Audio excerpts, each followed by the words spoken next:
Starting ಬಂದಿರುವಂತದ್ದು just ಒಂದು promo. ಆ ಪ್ರೋಮೋದಲ್ಲೇ ನಾವು ಎಲ್ಲವನ್ನು ಕೂಡ ಅನಾಲಿಸಿಸ್ ಮಾಡೋದು ಎಷ್ಟು ಸರಿ ಅಂತ. ನೀವು ಕೂಡ ಯಶ್ ಅವರ ಅಭಿಮಾನಿ, ತುಂಬಾ ಫಾಲೋ ಮಾಡ್ತೀರಾ ಅವರು. ಬಟ್ ನಿನ್ನೆ ಹಾಕಿರೋ ವಿಡಿಯೋ ತುಂಬಾ ವೈರಲ್ ಆಗಿದೆ. ಸೊ ಅವರ ಅಭಿಮಾನಿಯಾಗಿ ಈಗ ಬ್ಯಾಡ್ ಕಮೆಂಟ್ ಗಳನ್ನು ಕೂಡ ತಗೊಳ್ಳುವಂತ ನಾನು ಯಶ್ ಅವರು ಕೇಳಿದಿಷ್ಟೇ. ಯಶ್ ಅವರು ಏನಕ್ಕೆ ಇಷ್ಟ ಆದ್ರೆ ಎಲ್ರಿಗೂ ಜನರು ಕನೆಕ್ಟ್ ಆಗಿದೆ. ನಾವು ಪ್ರೋಮೋನ ಅನಾಲಿಸಿಸ್ ಮಾಡ್ಲಿಲ್ಲ ಅಥವಾ ಅದನ್ನ ಜಡ್ಜ್ ಮಾಡಲಿಲ್ಲ. ರಿಷಬ್ ಶೆಟ್ಟಿ ನಾಳೆ ಈ ತರ ಒಂದು ಸೀನ್ ಮಾಡಿದ್ರೆ ಅಕ್ಸೆಪ್ಟ್ ಮಾಡಕ್ಕಾಗುತ್ತೆ? ಖಂಡಿತ ಇಲ್ಲ. ಈಗ ಯಾರೋ ಎಷ್ಟೊಂದ್ ಜನ ಕಮೆಂಟ್ ಆಗ್ತಿದ್ರು, ಅವ್ರು ಅದ್ ಮಾಡಿರ್ಲಿಲ್ವಾ, ಇವ್ರು ಈ ಹೀರೋ ಅದ್ ಮಾಡ್ಲಿಲ್ವಾ, ಆ ಹೀರೋ ಕೇಳಿದ್ಯಾ ನೀನು, ಈ ಹೀರೋ ಅಪ್ಪ ನಾನು ಯಶನ್ ಇಷ್ಟಪಟ್ಟಿದ್ದು ಈ ಕಾರಣಕ್ಕೆ ಯಶ್ ತಿರ್ಗಾ ಅಲ್ಲಿಗೆ ಇಳಿದು ಬಿಟ್ರಲ್ಲ. ನಾವು ಏಕಾಏಕಿ ಒಂದ್ಸಲ KGF ಅಂತ ಇದ್ರಲ್ಲಿ ತಾಯಿ ಸೆಂಟಿಮೆಂಟ್ ನೋಡ್ಬಿಟ್ಟು ಇಲ್ಲಿ ಕಾರಲ್ಲಿ ವಿಚಿತ್ರವಾಗಿರುವಂತಹ ಒಂದು ಪ್ರಸಂಗ ನೋಡಿದಾಗ ಏನ್ ಅನ್ಕೋಬೇಕು ನಾವು ಅಭಿಮಾನಿಯಾಗಿ? ಆಯ್ತಪ್ಪ, ಈಗ ಕಮೆಂಟ್ ಆಗ್ತಿರೋ ಎಲ್ಲ ಅಭಿಮಾನಿಗಳ ಕೇಳ್ತೀನಿ, ನಿಮ್ಮ ಅಪ್ಪ ಅಮ್ಮ ಮುಂದೆ ಅದು ನಾನ್ ಮಾಡ್ಬೋದು ಅಮ್ಮ, ನೋಡಮ್ಮ ಎಷ್ಟು ಚೆನ್ನಾಗಿ ಮಾಡಿದ್ರೆ ಅಂತ ಹೇಳಿ, ಆ ಕಾರನ್ ಮಾಡ್ತಿರೋ ಸೀನ್ ಎಷ್ಟು ಚೆನ್ನಾಗಿದೆ ಅಂತ ಹೇಳಿ. ಕನ್ನಡ ಇಂಡಸ್ಟ್ರಿನ ಹಾಲಿವುಡ್ ಇಂಡಸ್ಟ್ರಿ ಲೆವೆಲ್ ಹೋಗ್ತೀನಿ. ಹಾಲಿವುಡ್ ಅಲ್ಲಿರೋ ಸಂಸ್ಕೃತಿ ತಂದ್ರೆ ಅಷ್ಟೇ ನೀವು. ಹಾಯ್ ಹಲೋ ನಮಸ್ಕಾರ, ವಿಶೇಷ ಪಾಡ್ಕಾಸ್ಟ್ಗೆ ಸ್ವಾಗತ. ನಾನು ನಿಮ್ಮ ಸುರೇಶ. ಇಷ್ಟು ದಿನ ಒಂದು ವಿಶೇಷವಾದಂಥ ಸೆಗ್ಮೆಂಟ್ಗಳನ್ನ ನೋಡ್ಕೊಂಡ್ ಬಂದ್ರೆ, ಇವತ್ತು ಒಂದು ನಮ್ಮ ಧರ್ಮ, ನಮ್ಮ ಧಾರ್ಮಿಕತೆ, ನಮ್ಮ ಸಂಸ್ಕೃತಿಯನ್ನು ಉಳಿಸುವಂಥ ಒಂದು ವಿಶೇಷವಾದಂಥ ಸೆಗ್ಮೆಂಟ್ ಇದು. ಈ ಒಂದು ಸೆಗ್ಮೆಂಟ್ನಲ್ಲಿ ಸಾಕಷ್ಟು ಹೋರಾಟ ಇದೆ, ನಮ್ಮ ಸಂಸ್ಕೃತಿಯನ್ನು ಉಳಿಸುವಂಥ ಒಂದು ಹೋರಾಟ ಇದೆ. ಸೊ ಈ ರೀತಿಯಾಗಿ ಬಂದಂಥ ಒಂದು ಸ್ಟೋರಿ ಹೋಗ್ತಾ ಇರುತ್ತೆ ಈ ಒಂದು ಸೆಗ್ಮೆಂಟ್ನಲ್ಲಿ. ಅವರು ಬೇರೆ ಯಾರೂ ಅಲ್ಲ, ಎಲ್ರಿಗೂ ಕೂಡ ಚಿರಪರಿಚಿತರು, ಮಾತ್ರ ಅಲ್ಲ ಮೈಸೂರಿನವರೇ, ನಮ್ಮೆಲ್ಲರ ಅಚ್ಚುಮೆಚ್ಚಿನ ವಿಕಾಸ್ ಶಾಸ್ತ್ರಿ ಸರ್. ಕಾರ್ಯಕ್ರಮಕ್ಕೆ ಸ್ವಾಗತ. ಹೇಗಿದ್ದೀರಾ ವಿಕಾಸ್? ಆರಾಮ್, ನೀವ್ ಹೇಗಿದ್ರಿ? ತುಂಬಾ ಚೆನ್ನಾಗಿದ್ದೀನಿ. ತುಂಬಾ ಟ್ರೆಂಡಿಂಗ್ ಅಲ್ಲಿ ಇದ್ದೀರಾ ಈಗ ನೀವು. ಏನಾದ್ರೂ ಹೋರಾಟ ಮಾಡ್ತೀನಿ ಅಂದ್ರೆ FIR ಆಗೋ ಮಟ್ಟಿಗೆ ಟ್ರೆಂಡಿಂಗ್ ಆಗಿದ್ದೀರಾ ಈಗ ನೀವು. ಅದು ಆಗ್ತಾ ಇರುತ್ತೆ, ಅದು ಸಾಮಾನ್ಯ ಆಗೋಗಿದೆ. ಟ್ರೆಂಡಿಂಗ್ ಅನ್ನೋದಕ್ಕಿಂತ ಹೆಚ್ಚಾಗಿ ಸತ್ಯ ಮಾತಾಡ್ಬೇಕಾದ್ರೆ ಅದು ಯಾವತ್ತೂ ಟ್ರೆಂಡಿಂಗ್ ನಲ್ಲೇ ಇರುತ್ತೆ. ಅಂದ್ರೆ ನನ್ನ ನೋವನ್ನ ನಾನು ಹೇಳ್ಬೇಕಾದ್ರೆ ಅದು ನಿಮ್ ನೋವು ಆಗಿದ್ರೆ ಮಾತ್ರ ಟ್ರೆಂಡಿಂಗ್ ಬರಕ್ ಸಾಧ್ಯ. ಕರೆಕ್ಟ್. ಅದರಿಂದ ಅದೇ ಟ್ರೆಂಡಿಂಗ್ ಅಲ್ಲಿ ಇದೆ. ಕನೆಕ್ಟ್ ಆಗ್ಬಿಡುತ್ತೆ ಬೇಗ. ಕನೆಕ್ಟ್ ಆಗ್ಬಿಡುತ್ತೆ. ನನ್ ಮನ್ಸಲ್ಲಿ ಏನೋ ಹೇಳ್ಬೇಕು ಅಂತ ಅನ್ಕೊಂಡಿರ್ತೀರಿ, ಅದ್ರಲ್ಲಿ ಯಾರೋ ಒಬ್ಬ ಹೇಳ್ತಿರ್ತಾನೆ, ಅದನ್ನ ಅವಾಗ ಜನ ನೋಡ್ತಾರೆ. ಸೊ ಅದೇ ಟ್ರೆಂಡ್ ಆಗೋದಷ್ಟೇ. ಬಟ್ ಈಗ ನೀವು ಟ್ರೆಂಡಿಂಗ್ ಆಗಿರೋದು ಆಲ್ಮೋಸ್ಟ್ ಯಶ್ ಅವರ ಒಂದು ಟೀಸರ್ ನೋಡಿದ್ಮೇಲಂತೂ ತುಂಬಾ ಟ್ರೆಂಡಿಂಗ್ ಆಗ್ಬಿಟ್ಟಿದ್ದಾರೆ ಈ ಇತ್ತೀಚೆಗೆ. ಅದು ನೀವು ಕೂಡ, ನಾನು ನೋಡಿದ್ದೀನಿ, ಮೈಸೂರಿನಲ್ಲಿ ಇತ್ಕೊಂಡೆ ಆಲ್ಮೋಸ್ಟ್ ನೀವು ನೋಡಿದ್ದೀನಿ. ನೀವು ಕೂಡ ಯಶ್ ಅವರ ಅಭಿಮಾನಿನೇ, ತುಂಬಾ ಫಾಲೋ ಮಾಡ್ತೀರಾ ಅವ್ರನ್ನ. ಬಟ್ ನಿನ್ನೆ ಹಾಕಿರೋ ವಿಡಿಯೋ ತುಂಬಾ ವೈರಲ್ ಆಗಿದೆ. ಸಾಕಷ್ಟು ಬ್ಯಾಡ್ ಕಮೆಂಟ್ಸ್ ಗಳು ಕೂಡ ಬಂದಿದೆ ಅದ್ರಲ್ಲಿ ನಿಮ್ಗೆನೆ. ಸೊ ಅವರ ಅಭಿಮಾನಿಯಾಗಿ ಈಗ ಬ್ಯಾಡ್ ಕಮೆಂಟ್ ಗಳನ್ನು ಕೂಡ ತಗೊಳ್ಳುವಂತ, ಅಂದ್ರೆ ಒಬ್ಬ ವಿಜಿಲ್ ಬ್ಲೋವರ್ಗೆ ನಿಮ್ಗೆ ಗೊತ್ತಿರ್ಬೋದು, ಯಾವ್ದಾದ್ರು ಒಂದು ವಿಜಿಲ್ ಮಾಡಿದಾಗ ಅವ್ನು ಯಾರು ಅವ್ನು ಇರಿಟೇಟ್ ಮಾಡ್ತಾ ಇದ್ದಾನೆ ಅಂತಾನೆ ಹೇಳೋದು. ಒಳ್ಳೆ ಕಾರಣಕ್ಕೆ ಮಾಡಿರ್ತಾರಲ್ಲ, ಅಲ್ಲ ಇದೆ ಹೋಗ್ಬೇಡ ಅಂತ ವಿಜಿಲ್ ಬ್ಲೋ ಮಾಡಿರ್ತಾನ, ಆ ಕಾರಣಕ್ಕೆ ಅಕ್ಸೆಪ್ಟ್ ಮಾಡ್ಕೊಳ್ಳಲ್ಲ. ನಾನು ಯಶ್ ಅವ್ರಿಗೆ ಕೇಳಿದ್ ಇಷ್ಟೇನೆ. ಯಶ್ ಅವರು ಏನಕ್ಕೆ ಇಷ್ಟ ಆದ್ರೆ ಎಲ್ರಿಗೂ ಜನರು ಕನೆಕ್ಟ್ ಆಗಿದೆ ಏನಕ್ಕೆ? KGF ಅಂತ ಸಿನಿಮಾ ಬಂತು, ಪ್ಯಾನ್ ಇಂಡಿಯಾ ಸ್ಟಾರ್ ಆದ್ರು. ಅದಕ್ಕಿಂತ ಮುಂಚೆ ರಾಮಾಚಾರಿ ಅನ್ನುವಂತಹ ಸಿನಿಮಾ ಇರ್ಬೋದು, ಮೊಗ್ಗಿನ ಮನಸ್ಸಿನಿಂದಲೇ ನೋಡ್ಕೊಂಡು ಬನ್ನಿ. ಯಶ್ ಇವತ್ತು ಏನಕ್ಕೆ ಇಷ್ಟು ಚಿರಪರಿಚಿತರ ಆದ್ರು? ಫ್ಯಾಮಿಲಿ ಆಡಿಯನ್ಸ್ ನ ಇಟ್ಕೊಂಡು. ಈಗ ಒಂದ್ ಟೈಮಲ್ಲಿ ನಾವೆಲ್ಲ ನೋಡಿದೀವಿ, ಪುನೀತ್ ರಾಜ್ಕುಮಾರ್ ಅಂತಂದ್ರೆ ನಮ್ಗೆ ಫ್ಯಾಮಿಲಿ ಆಡಿಯನ್ಸ್ ಇದ್ರು. ಈಗ ಪುನೀತ್ ರಾಜ್ಕುಮಾರ್ ಅವ್ರು ಇಲ್ಲ. ಈಗ ಯಶ್ ಅಲ್ಲಿ ಅದನ್ನ ಒಂದ್ ಜನಕ್ಕೆ ಎಕ್ಸ್ಪೆಕ್ಟೇಷನ್ ಇತ್ತು, ಎಸ್ ಯಶ್ ಒಳ್ಳೆ ಫ್ಯಾಮಿಲಿ ಕಂಟೆಂಟ್ ಕೊಡ್ತಾರೆ, ಫ್ಯಾಮಿಲಿ ಆಡಿಯನ್ಸ್ ಇದ್ದಾರೆ. ನಾವು ಏಕಾಏಕಿ ಒಂದ್ಸಲ KGF ಅಂತ ಇದ್ರಲ್ಲಿ ತಾಯಿ ಸೆಂಟಿಮೆಂಟ್ ನೋಡ್ಬಿಟ್ಟು ಇಲ್ಲಿ ಕಾರಲ್ಲಿ ಏನೋ ವಿಚಿತ್ರವಾಗಿರುವಂತಹ ಒಂದು ಪ್ರಸಂಗ ನೋಡಿದಾಗ ಅಂದ್ರೆ ಏನ್ ಅನ್ಕೋಬೇಕು ನಾವು ಅಭಿಮಾನಿಯಾಗಿ? ಒಬ್ಬ ಕನ್ನಡ ಚಿತ್ರರಂಗದ ಪ್ರೇಕ್ಷಕನಾಗಿ ನಾನು ಏನ್ ಎಕ್ಸ್ಪೆಕ್ಟ್ ಮಾಡ್ತಾ ಇದ್ದೀನಿ? ಯಶ್ ಅವ್ರ ಒಂದು ಮಾತು ಹೇಳಿದ್ರು, ಕನ್ನಡ ಇಂಡಸ್ಟ್ರಿನ ಹಾಲಿವುಡ್ ಇಂಡಸ್ಟ್ರಿ ಲೆವೆಲ್ ತಗೋಗ್ತೀನಿ ಅಂತ. ಹಾಲಿವುಡ್ ಅಲ್ಲಿರೋ ಸಂಸ್ಕೃತಿ ತಂದ್ರಿ ಅಷ್ಟೇ. ನೀವು ಎಲ್ಲಿ ತಗೋದ್ರಿ? ನೀವು ಅಲ್ಲಿರೋ ಸಂಸ್ಕೃತಿ ಇಲ್ಲಿಗೆ ತಗೊಂಡ್ಬಂದ್ರಿ. ಇಷ್ಟಪಟ್ವಿ. KGF ಸಿನಿಮಾ ಬಂದಾಗ ಎಷ್ಟು ಕೂಗಾಡಿದ್ವಿ, ಎಷ್ಟು ಅರ್ಚಾಡಿದ್ವಿ, ಜೈಕಾರ ಹಾಕಿದ್ವಿ. ಇವತ್ತು ನಾನು ಸುಮ್ಮನೆ ಒಂದು ಎಕ್ಸಾಂಪಲ್ ಕೊಡ್ತೀನಿ ಸರ್. ರಿಷಬ್ ಶೆಟ್ಟಿ ಇವತ್ತು ಡಿವೈನ್ ಸ್ಟಾರ್ ಅಂತ ಕರಿತೀವಿ ನಾವು. ರಿಷಬ್ ಶೆಟ್ಟಿ ನಾಳೆ ಈ ತರ ಒಂದು ಸೀನ್ ಮಾಡಿದ್ರೆ ಅಕ್ಸೆಪ್ಟ್ ಮಾಡಕ್ಕಾಗುತ್ತೆ? ಖಂಡಿತ ಇಲ್ಲ. ನಾವು ಕಾಂತಾರದಲ್ಲಿ ದೈವ, ಆ ನಮ್ಮ ಧಾರ್ಮಿಕತೆ, ಆ ನಂಬಿಕೆ, ನಮ್ಮ ಪರಂಪರೆ ಅದೆಲ್ಲ ನಾವು ನೋಡ್ಬಿಟ್ಟು ಇವತ್ತು ಯಶನ್ನ ಸಡನ್ ಆಗಿ ನಾವು ಈ ಒಂದು ಯಶಲ್ಲಿ ನಾವು ತಾಯಿ ಸೆಂಟಿಮೆಂಟ್ ಇರ್ಬೋದು, ಈ ಕಡೆ ರಾಮಾಚಾರ್ಯಲ್ಲಿ ತಂದೆ ಸೆಂಟಿಮೆಂಟ್, ಫ್ಯಾಮಿಲಿ ಎಮೋಷನ್ಸ್, ಇಷ್ಟೆಲ್ಲಾ ಮಾಡಿದಂತಹ ವ್ಯಕ್ತಿ, ಆ ವ್ಯಕ್ತಿ ಮಾಡಿದ ಪ್ರಾಬ್ಲಮ್ ಆ ತರ ಸಿನಿಮಾ ಬೇರೆ ಯಾವನಾದ್ರೆ ಮಾಡ್ಕೊಂಡಿದ್ರೆ ನಾವ್ಯಾಕೆ ಕೇಳ್ತಿದ್ವಿ? ಈಗ ಯಾರೋ ಎಷ್ಟೊಂದ್ ಜನ ಕಮೆಂಟ್ ಆಗ್ತಿದ್ರು, ಅವ್ರು ಅದ್ ಮಾಡಿರ್ಲಿಲ್ವಾ, ಇವ್ರು ಈ ಹೀರೋ ಅದ್ ಮಾಡ್ಲಿಲ್ವಾ, ಆ ಹೀರೋ ಕೇಳಿದ್ಯಾ ನೀನು, ಈ ಹೀರೋ ಅಪ್ಪ ನಾನು ಯಶನ್ ಇಷ್ಟಪಟ್ಟಿದ್ದು ಈ ಕಾರಣಕ್ಕೆ ಯಶ್ ತಿರ್ಗಾ ಅಲ್ಲಿಗೆ ಇಳಿದ್ಬಿಟ್ರಲ್ಲ. ಅತಿ ಬುದ್ಧಿವಂತರ ತರ ಮಾತಾಡಬಾರ್ದು, ಸ್ವಲ್ಪ ಪ್ರಾಕ್ಟಿಕಲ್ ಆಗಿ ಯೋಚನೆ ಮಾಡ್ಬೇಕು ನಾವು. ಸರ್ಟಿಫಿಕೇಟ್ ಸಿನಿಮಾ ಬಿಡಿ, ಅದು ನೀವು ಮಕ್ಳಿಗೆ ಯಾಕೆ ತೋರಿಸ್ತೀರಿ, ಫ್ಯಾಮಿಲೀಸ್ ನೋಡೋ ಸಿನಿಮಾ ಅಲ್ಲ ಅಂತಾರೆ. ಯೂಟ್ಯೂಬ್ ಅಲ್ಲಿ ಎ ಸರ್ಟಿಫಿಕೇಟ್ ಬಿ ಸರ್ಟಿಫಿಕೇಟ್ ಇದೆಯಾ? ಇಲ್ಲ. ಯಾವ್ದೋ ಒಂದು 5 ವರ್ಷದ ಮಗು ನಮ್ಮನೆ ಮಕ್ಕಳೇ ಅನ್ಕೊಳ್ಳೋಣ, ಬಂದ್ಬಿಟ್ಟು ಪ್ಲೇ ಮಾಡ್ಬಿಟ್ಟು ಅಮ್ಮ ಯಶ್ಮಮ್ಮ ಕಾರಲ್ಲಿ ಏನ್ ಮಾಡ್ತೀರಿ ಅಂತಂದ್ರೆ ಏನ್ ಹೇಳ್ತಾರೆ? ಅವ್ರ ಅಪ್ಪ ಏನ್ ಹೇಳ್ತಾನೆ? ಆಯ್ತಪ್ಪ, ಈ ಕಮೆಂಟ್ ಆಗ್ತಿರೋ ಎಲ್ಲ ಅಭಿಮಾನಿಗಳಿಗೆ ಕೇಳ್ತೀನಿ ನಾನೊಬ್ಬ ಅಭಿಮಾನಿಯಾಗೆ ಹೇಳ್ತಾ ಇದ್ದೀನಿ, ಎಲ್ಲ ಅಭಿಮಾನಿಗಳಿಗೆ ಕೇಳ್ತೀನಿ ನಾನು. ನಿಮ್ಮ ಅಪ್ಪ ಅಮ್ಮನ ಮುಂದೆ ಅದೇ ನಾನ್ ಮಾಡ್ಬಿಟ್ಟು ಅಮ್ಮ ನೋಡಮ್ಮ ಎಷ್ಟು ಚೆನ್ನಾಗಿ ಮಾಡಿದ್ದಾನೆ ಅಂತ ಹೇಳಿ, ಆ ಕಾರಲ್ಲಿ ಮಾಡ್ತೀರಾ ಸೀನ್ ಎಷ್ಟು ಚೆನ್ನಾಗಿದೆ ಅಂತ ಹೇಳಿ ಹೇಳಕ್ಕಾಗಲ್ಲ, ಹೇಳಲ್ಲ. ಸುಮ್ನೆ ಅಭಿಮಾನ ಇರ್ಬೇಕು ಸರ್, ಅಭಿಮಾನ ಇಲ್ಲ. ತಪ್ಪು ಮಾಡಿದಾಗ ತಪ್ಪು ಅಂತ ಹೇಳ ಅಂತ ಆ ಅಭಿಮಾನನೂ ಇರ್ಬೇಕು. ಕರೆಕ್ಟ್. ಅಭಿಮಾನ ಇದೆ ಅನ್ನೋ ಕಾರಣಕ್ಕೆ ನಾನು ಜೈಕಾರನೇ ಹಾಕೋ ಕೂತಿರ್ತೀನಿ, ಅವ್ರು ಏನ್ ಮಾಡಿದ್ರು ಸರಿ, ಎಲ್ರಿಗೂ ಒಂಥರ ಬೇಜಾರು ಹಾಗೆ ಆಗಿರುತ್ತದು. ಆ ಬೇಜಾರನ್ನ ನಾವು ಹೇಳಿದ್ವಿ, ಅದು ಕನೆಕ್ಟ್ ಆಯ್ತು. ನಾನು ಎಲ್ಲರೂ ಅಲ್ಲಿ ಬಂದಿರೋರೆಲ್ಲ ಬ್ಯಾಡ್ ಕಮೆಂಟ್ಸ್ ನೆಲ್ಲ ನಾವು ತುಂಬಾ ಸೀರಿಯಸ್ ಆಗಿ ತಗೊಂಡಿಲ್ಲ. ಯಾಕೆಂದ್ರೆ ಸೋಷಿಯಲ್ ಮೀಡಿಯಾಲಿ ಅಥವಾ ಸೋಷಿಯಲ್ ಲೈಫ್ಗೆ ಅಂತ ಬಂದ ಮೇಲೆ ನಿಮ್ಗೆ ಎರಡೂ ಬರುತ್ತೆ. ನೀವು ಸುಮ್ನೆ ಈಗ ನನ್ನ ಜೊತೆ ಮಾತಾಡ್ತಿದ್ರೆ ಈಗ ಪೇಮೆಂಟ್ ಅಂತ ನಿಮ್ಗೆ, ನಮ್ ಜೊತೆ ಮಾತಾಡ್ದವ್ರೆಲ್ಲ ಬರುತ್ತೆ. ಇದೇನು ಮಾಡಕ್ಕಾಗಲ್ಲ. ಇದು ಅಂದ್ರೆ ಜನ ಆ ಮಟ್ಟಕ್ಕೆ ಕೊಟ್ಟೋಗಿದ್ದಾರೆ. ಅದೇನಂತಾರ ಅದನ್ನ, ಕುರಿ ಮಂದೆ ತರ ಹೋಗ್ತಾ ಇರ್ಬೇಕಾದ್ರೆ ನಂದು ಒಂದ್ ಕಲ್ಲಿರ್ಲಿ ಅಂದ್ಬಿಟ್ಟು ಅಲ್ಲೂ ಎಲ್ಲ ನುಗ್ಬಿಡ್ತಾರೆ. ಸೊ ಇದನ್ನೆಲ್ಲ ಎದುರಿಸಿ ಬರ್ಬೇಕು. ನಮ್ ಸಂಸ್ಕೃತಿ ಪರವಾಗಿ ನಾವು ಧ್ವನಿ ಎತ್ತಿದೀವಿ. ಇನ್ನ ಎಲ್ಲಿಗೆ ಹೋಗ್ತೀವಿ, ಯಾವ ಮಟ್ಟಕ್ಕೆ ಬೇಕಾದ್ರೂ ಹೋಗ್ತೀವಿ. ಪೇಮೆಂಟ್ ನ ಆಲ್ಮೋಸ್ಟ್ ತಗೊಳ್ಳೋ ತರ ಇದ್ದಿದ್ರೆ ಇಷ್ಟೊತ್ತಿಗೆ ಆಲ್ಮೋಸ್ಟ್ ಇನ್ನೂ ಚೆನ್ನಾಗಿ ಒಳ್ಳೊಳ್ಳೆ ಪಾಡ್ಕಾಸ್ಟ್ ಇದಕ್ಕಿಂತ ಮುಂಚೆನೆ ಬಂದ್ಬಿಡ್ತಿದ್ದೆ. ನಾವು ತುಂಬಾ ಲೇಟ್ ಆಗೋಯ್ತು ಆಕ್ಚುಲಿ ನಂದು. ಜೊತೆಗೆ ವಿಕಾಸ್ ಅವ್ರನ್ನ ಯಾವ ರೀತಿಯಾಗಿ ನೋಡಿದೀವಿ ಅಂತಂದ್ರೆ, ಯಾವ ಹೋರಾಟಗಳು ಸ್ಟೂಡೆಂಟ್ ಲೈಫ್ ಅಲ್ಲಿ ಯಾರಿಗೆ ನ್ಯಾಯ ಕೊಡಿಸ್ಬೇಕು ಅನ್ನೋ ರೀತಿಯಲ್ಲಿ ಹೋರಾಟ ಆಗಿರೋದು, ನಮ್ಮ ಧರ್ಮವನ್ನ ಉಳಿಸುವಂತ ರೀತಿಯಲ್ಲಿ ಹೋರಾಟ ಮಾಡಿರುವಂತದ್ದು, ಧರ್ಮಸ್ಥಳದ ವಿಚಾರದಲ್ಲಿ ಹೋರಾಟ ಮಾಡಿರುವಂತದ್ದು, ಆ ಒಂದು ವಿಕಾಸನ ನೋಡಿರೋದು. ಸೊ ಹಾಗಾಗಿನೇ ಇವತ್ತು ಪೇಡ್ ಅಂದ್ರು ಅಂತಾರೆ ವಿಡಿಯೋ ಆದ್ಮೇಲೆ. ಸೊ ಈಗ ಸ್ಟಾರ್ಟಿಂಗ್ ಬಂದಿರುವಂತದ್ದು ಜಸ್ಟ್ ಒಂದು ಪ್ರೋಮೋ. ಆ ಪ್ರೋಮೋದಲ್ಲೇ ನಾವು ಎಲ್ಲವನ್ನು ಕೂಡ ಅನಾಲಿಸಿಸ್ ಮಾಡೋದು ಎಷ್ಟು ಸರಿ ಅಂತೇಳಿ? ಕರೆಕ್ಟ್. ನಾವು ಪ್ರೋಮೋನ ಅನಾಲಿಸಿಸ್ ಮಾಡ್ಲಿಲ್ಲ ಅಥವಾ ಅದನ್ನ ಜಡ್ಜು ಮಾಡ್ಲಿಲ್ಲ. ನಾವು ಕೇಳಿದಷ್ಟೇ, ಈ ಸಿನಿಮಾ ಹೇಗಿದೆಯೋ ಏನೋ ಗೊತ್ತಿಲ್ಲ. ಅದ್ರಲ್ಲಿ ಅವ್ರೇನೋ ಹೇಳಿದ್ದಾರೆ, ಟಾಕ್ಸಿಕ್, ದೊಡ್ಡವ್ರಿಗೆ ಹೇಳುವಂತ ಫೇರಿ ಕತೆ ಏನೋ ಹೇಳ್ಕೊಂಡಿದ್ದಾರೆ. ಅವ್ರ 1000 ಹೇಳಲಿ, ಆದ್ರೆ ಪಬ್ಲಿಕ್ ಪ್ಲಾಟ್ಫಾರ್ಮ್ಗೆ ನಿಮ್ಮಂತ ಹೀರೋ ಬರ್ಬೇಕಾದ್ರೆ, ನಿಮ್ಮಂತ ನಾಯಕ ನಟ ಬರ್ಬೇಕಾದ್ರೆ ನಾವು ನಿಮ್ಮಲ್ಲಿ ತುಂಬಾ ಎಕ್ಸ್ಪೆಕ್ಟೇಷನ್ ಇದೆ ನಮ್ಗೆ. ನೀವು ಕೊಡೋಂತ ಸಿನಿಮಾ ಫ್ಯಾಮಿಲಿ ಜೊತೆ ಕುತ್ಕೊಂಡು ಶಿಲ್ಲೆ ಹೊಡಿ. ಇದೇ ವೀಕೆಂಡ್ ವಿತ್ ರಮೇಶ್ ನಲ್ಲಿ ಎಷ್ಟವರು ಸಾಧಕರ ಕುರ್ಚಿಯಲ್ಲಿ ಕುತ್ಕೊಂಡು ಏನ್ ಹೇಳಿದ್ರು, ಅವ್ರ ಅಮ್ಮ ಹೇಳ್ತಾ ಇದ್ರು, ನಿಂಗೆ ಸೀರೆ ಎಳಿಯಕ್ಕೆ ಬರಲ್ಲ ಕಣೋ ಅಂತೇನೋ ಹೇಳ್ತಿದ್ರಂತೆ. ಅಂದ್ರೆ ರೊಮ್ಯಾಂಟಿಕ್ ಅಲ್ಲ, ನಿನ್ಗೆಲ್ಲ ಅದಾಗಲ್ಲ ಅಂತ ಹೇಳ್ತಿದ್ರಂತೆ. ಅದಾದ್ರು ಮುಂದುವರ್ಸಿ ಹೇಳ್ತಾರ ಅವರು, ನಾನು ನಮ್ಮ ಅಪ್ಪ ಅಮ್ಮನ ಜೊತೆ ಕೂತ್ಕೊಂಡು ನೋಡೋ ಅಂತ ಸಿನಿಮಾ ಮಾತ್ರ ಮಾಡೋದು ಅಂತ. ಹೌದಾ? ಇದನ್ನ ಅವ್ರ ಅಪ್ಪ ಅಮ್ಮನ ಜೊತೆ ಕೂತ್ಕೊಂಡು ಸಿನಿಮಾ ನೋಡ್ಬೋದಾ? ಅವ್ರ ಹೆಂಡತಿ ಮಕ್ಳು ಜೊತೆ ಆದ್ರೆ ಕೂತ್ಕೊಂಡು ನೋಡ್ಬೋದಾ ಈ ಸಿನಿಮಾನ?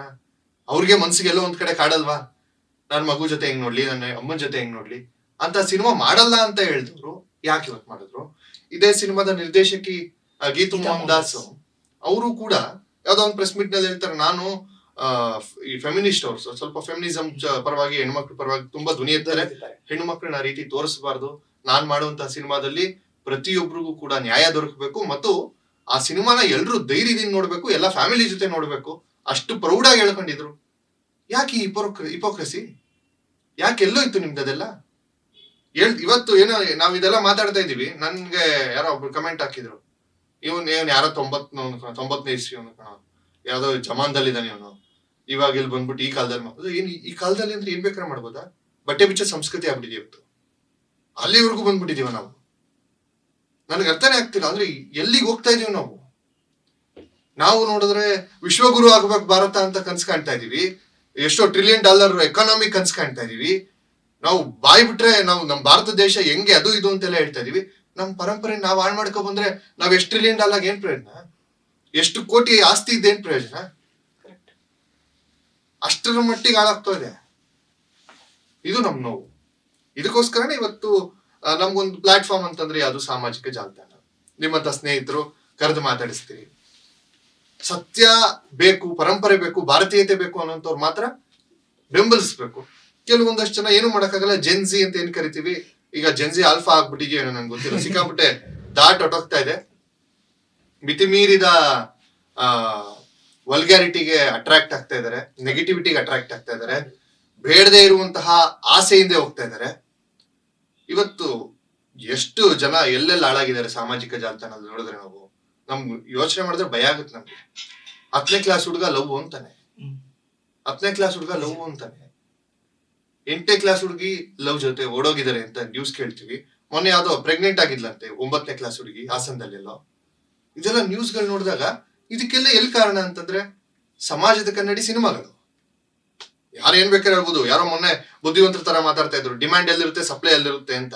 ಆಯ್ತಪ್ಪ, ಡಿಮ್ಯಾಂಡ್ ಕಟ್ ಮಾಡು. ಬಿಸ್ನೆಸ್ ಎಲ್ಲ ಜೀವನ, ಬಿಸ್ನೆಸ್ ಒಂದೇನಾ ಜೀವನ?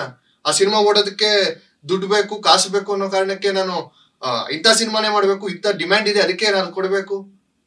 ಯಾರೋ ಅನಿಮಲ್ ಸಿನಿಮಾ ಬಗ್ಗೆ ಮಾತಾಡು, ಅರ್ಜುನ್ ರೆಡ್ಡಿ ಬಗ್ಗೆ ಮಾತಾಡು. ಅಲ್ಲಿರೋದು ಯಶು, ಅಲ್ಲಿರೋದು ವಿಜಯ್ ದೇವರಕೊಂಡ ಅಲ್ಲ, ಅಥವಾ ರಣಬೀರ್ ಕಪೂರ್ ಅಲ್ಲ. ಅವ್ರು ಇದ್ದಿದ್ರೆ ನಾವು ಮಾತಾಡ್ತಾನೆ ಇಲ್ಲ. ಬಿಡು, ಮಾಡ್ಕೋ ಹೋಗ್ಲಿ. ಅವ್ರು ಇಂಥ ಸಿನಿಮಾನೇ ಮಾಡಿರೋದು. ಅವ್ರ ಸಮಾಜದಲ್ಲಿ ಈಗ ನಮ್ಮ ಅಪ್ಪ ಅಮ್ಮನ್ಗೆ ಅವ್ರ ಬಗ್ಗೆ ಗೊತ್ತಿರುತ್ತೆ. ರಣಬೀರ್ ಕಪೂರ್ ಬಗ್ಗೆನೂ ಗೊತ್ತು, ಅರ್ಜುನ್ ರೆಡ್ಡಿ ಬಗ್ಗೆನೂ ಗೊತ್ತು. ಅವ್ರ ಸಿನಿಮಾ ಅಂತಂದ್ರೆ ನಮ್ಮಲ್ಲಿ ಹೇಳ್ತಾರೆ ಯಾವ ಸಿನಿಮಾಗೆ ಹೋಗ್ಬೇಡ ಪಪ್ಪ ಅಂತ. ಮಕ್ಳಿಗೆ ಹೇಳ್ತಾರೆ ಯಾವ ಸಿನಿಮಾಗೆ ಹೋಗ್ಬೇಡ ನಿನ್ ಬಾ ಅಂತ. ಎಷ್ಟ್ ಸಿನಿಮಾ ಅಂತಂದ್ರೆ ಯಾವ್ದೋ ಒಂದ್ ಮಗು ಯಶ್ಮಾ ಮುಂದು ಫಿಲಂ ಬಂದಿದೆ ಅಂದ್ಬಿಟ್ಟು ಟ್ರೈಲರ್ ಓಪನ್ ಮಾಡುತ್ತೆ. ಆ ಫಿಲಂ ನೋಡ್ಬಿಟ್ಟು ಸಡನ್ ಆಗಿ ಆ ಮಗು ಏನ್ ಅರ್ಥ ಮಾಡ್ಕೊಳತ್ತೆ? ಆ ಮಗು ನಾವು ಇವಾಗ್ಲಿಂದಾನೇ ಆ ಟಾಕ್ಸಿಕ್ ಇಂಜೆಕ್ಟ್ ಮಾಡ್ಬೇಕಾ? ಅಂದ್ರೆ ನಾವು ಟಾಕ್ಸಿಕ್ ನ ಇಂಜೆಕ್ಟ್ ಮಾಡ್ತಾ ಇದೀವಿ ಅಂತ ಆ ಸಿನಿಮಾ ಮಾಡಿದ್ರ? ಇಷ್ಟೇ ನಾವ್ ಮಾಡಿದ ಪ್ರಶ್ನೆ. ನಾವೇನ್ ಸಿನಿಮಾ ವಿರುದ್ಧ ಅಲ್ಲ. ಸಿನಿಮಾ ಇನ್ನ ಚೆನ್ನಾಗಿ ಮಾಡಿ ಅದನ್ನೆಲ್ಲ ಕಟ್ ಮಾಡಿ ಹಾಕ್ಬಿಡಿ. ಒಳ್ಳೆ ಸಿನಿಮಾ ಕತೆ ಚೆನ್ನಾಗಿದ್ರೆ ಎಂತ ಕಂಟೆಂಟ್ ಇದ್ರು ಓಡೇ ಬಿಡುತ್ತೆ. ಸೂಫ್ರಮ್ ಸೋ ಏನ್ ಚೆನ್ನಾಗಿತ್ತು ಅಂತ ಎಲ್ಲ ಮಾತಾಡಿದ್ರು. ಸೋಷಿಯಲ್ ಮೀಡಿಯಲ್ಲಿ ಏನಾಯ್ತು? ಹೇಳ್ತು, ಸಿನಿಮಾ ಓಡ್ತು. ಸ್ಟಾರ್ಟಿಂಗ್ ಮೊದ್ಲು 2 ದಿನ ಎಲ್ಲ ಚೆನ್ನಾಗಿಲ್ಲ ಅಂತಾನೆ ಮಾತಾಡಿದ್ರು.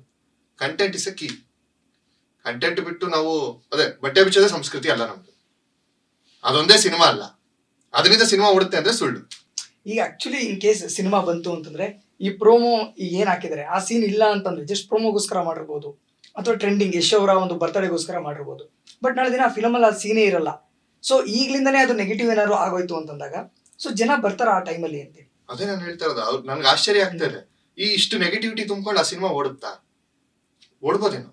ಅದು ಇಲ್ಲ, ಖಂಡಿತವಾಗಿ ನಾನು ಜಡ್ಜ್ಮೆಂಟ್ ಕೊಡಲ್ಲ. ಓಡ್ಬೋದು, ಬಟ್ ಮಕ್ಳ ಜೊತೆ ನೋಡೋದು ಸ್ವಲ್ಪ ಕಷ್ಟ ಆಗುತ್ತೆ. ಅಲ್ಲ, ಎ ಸರ್ಟಿಫಿಕೇಟ್ ಅಂತ ಅವ್ರು ಹೇಳ್ಕೊಬಿಟ್ಟಿದ್ದಾರೆ. ಇವಾಗೆಲ್ಲ ಆಗ್ತಾ ಇದಾರೆ ಎಲ್ಲಾರು. ಅದೇ ಸರ್ಟಿಫಿಕೇಟ್ ಸಿನಿಮಾ ನೋಡಿ, ಅಲ್ಲಿ ಇದು ಟ್ರೈಲರ್ ಹಾಕಿರಿ ಅಂದ್ಬಿಟ್ಟು ಸ್ಕ್ರೀನ್ ಶಾಟ್ ನನಗೆ ಯಾರು ಕಮೆಂಟ್ ಹಾಕಿದ್ರು, ಎ ಸರ್ಟಿಫಿಕೇಟ್ ಸಿನಿಮಾ ಅಂತ. ಓಕೆ, ಎ ಸರ್ಟಿಫಿಕೇಟ್ ಸಿನಿಮಾ ಯೂಟ್ಯೂಬ್ಗೆ ಏನ್ ಗೊತ್ತದು? ಯೂಟ್ಯೂಬ್ ಅಲ್ಲಿ ಏಜ್ ರೆಸ್ಟ್ರಿಕ್ಷನ್ ಹಾಕಿದ್ದೀರಾ ನೀವು? ಇಲ್ಲ. ಯಾರು ಬೇಕಾದ್ರೆ ಓಪನ್ ಮಾಡ್ಬೋದು. ಅಪ್ಪ ಅಮ್ಮನ ಮೊಬೈಲ್ ಯೂಸ್ ಮಾಡ್ತಿರ್ತಾರೆ. ಅಪ್ಪ ಅಮ್ಮಂದು 18 ವರ್ಷಕ್ಕಿಂತ ಮೇಲೆ ಇರುತ್ತೆ ಏಜು. ಅದನ್ನ ಮಕ್ಳು ಯೂಸ್ ಮಾಡ್ತಿರ್ತಾರೆ. ಸೊ ಪ್ರಾಬ್ಲಮ್ ಇಸ್ ಅವರು ಆ ತರ ಸಿನಿಮಾ ಟಾಕ್ಸಿಕ್ ಮಾಡಿದ್ ತಪ್ಪಲ್ಲ. ಯಶ್ ಅದನ್ನ ಮಾಡಿದ್ ತಪ್ಪು. ಯಶ್ ಮಾಡಿದ್ ತಪ್ಪು. ಯಶ್ನ ನಾವು ಬೇರೆ ಲೆವೆಲ್ ಅಲ್ಲಿ ನೋಡ್ತಾ ಇದೀವಿ. ಯಶ್ನ ಫ್ಯಾಮಿಲಿ ಆಡಿಯನ್ ಆಗಿ ನಾವು ನೋಡ್ತಾ ಇದೀವಿ. ಯಶ್ ಅಂದ್ರೆ ನಮ್ಗೆ ಇವತ್ತಿಗೂ ಖುಷಿ ಆಗೋದು ಏನಕ್ಕೆ ಅಂತಂದ್ರೆ ಆ ತಾಯಿ ಸೆಂಟಿಮೆಂಟು, ಆ ತಂದೆ ಸೆಂಟಿಮೆಂಟು, ಆ ಪ್ರೀತಿಸಿದ ಹುಡುಗಿಗೋಸ್ಕರ ಇದ್ದಂತಹ ಹಂಬಲ ಇವತ್ತು ವಿಚಿತ್ರವಾದಂತಹ ಸ್ಟೈಲ್ಗಳಲ್ಲಿ, ಕಾರ್ಗಳಲ್ಲಿ ನಾವ್ ಅದನ್ನ ನೋಡ್ಬೇಕಾದಂತಹ ಸ್ಥಿತಿ ಬಂತ. ಅವ್ರು ಸಿಗರೇಟ್ ಸೇರ್ಲಿ ತಪ್ಪಿಲ್ಲ, ಸಿನಿಮಾಗಳಲ್ಲಿ ಆ ಪಾತ್ರ ಕೇಳುತ್ತೆ ಮಾಡ್ಬೇಕು. ಕುಡಿತಾರ ಕುಡಿಲಿ, ಸಿನಿಮಾ ಕೇಳುತ್ತೆ, ಪಾತ್ರ ಕೇಳುತ್ತೆ, ಮಾಡ್ಲಿ. ಇದು ಯಾವ್ದನ್ನು ನಾವು ಅವತ್ತಿಂದ ನಾವು ಅಕ್ಸೆಪ್ಟ್ ಮಾಡಿದ್ವಿ. KGF ಅಲ್ಲೂ ಅದ್ರ ಬಗ್ಗೆ ನಾವು ಮಾತಾಡ್ಲಿಲ್ಲ, ಖುಷಿ ಪಟ್ವಿ. ಅದೊಂದು ಸ್ಟೈಲ್ ಗುರು, ಮಾಸು ಗುರು ಅಂದ್ವಿ. ಇದ್ರಲ್ಲಿ ಯಾವ ಮಾಸ್ ಇದೆ? ನಾವು ವಲ್ಗ್ಯಾರಿಟಿಗೆ ಯಾಕೆ ತಳ್ತಾ ಇದೀವಿ ಪ್ರಪಂಚನ, ಸಮಾಜನ?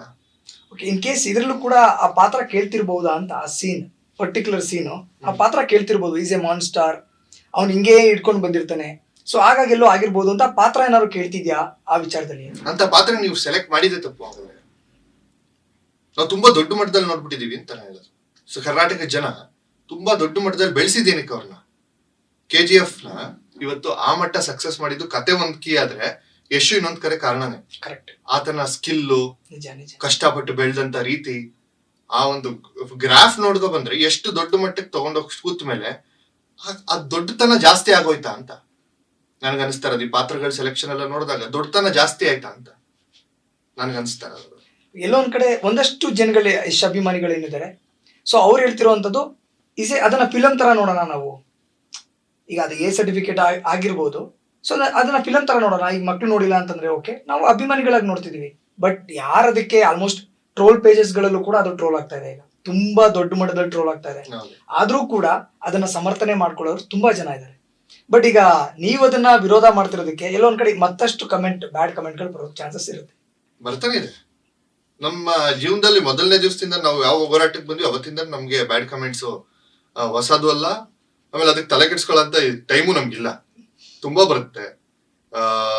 ನಮ್ಮ ಮನೆಯವ್ರ ಬಗ್ಗೆ ಬೈತಾರೆ, ಹೆಂಡತಿ ಮಕ್ಕಳ ಬಗ್ಗೆ ಬೈತಾರೆ, ತಂದೆ ತಾಯಿ ಬಗ್ಗೆ ಬೈತಾರೆ, ಅಕ್ಕ ತಂಗಿರ ಬಗ್ಗೆ ಬೈತಾರೆ. ಆದ್ರೆ ಎಲ್ಲರ ಬಗ್ಗೆನೂ ಬೈಯುವಂಥದ್ದು ಸರ್ವೇ ಸಾಮಾನ್ಯ ಆಗ್ಬಿಟ್ಟಿದೆ. ಈ ಯಶ್ ಅವ್ರ ವಿಚಾರದಲ್ಲಿ ಇವತ್ತು ಬಂದಿದ್ದು ನಮ್ಗೇನು ಹೊಸದಲ್ಲ.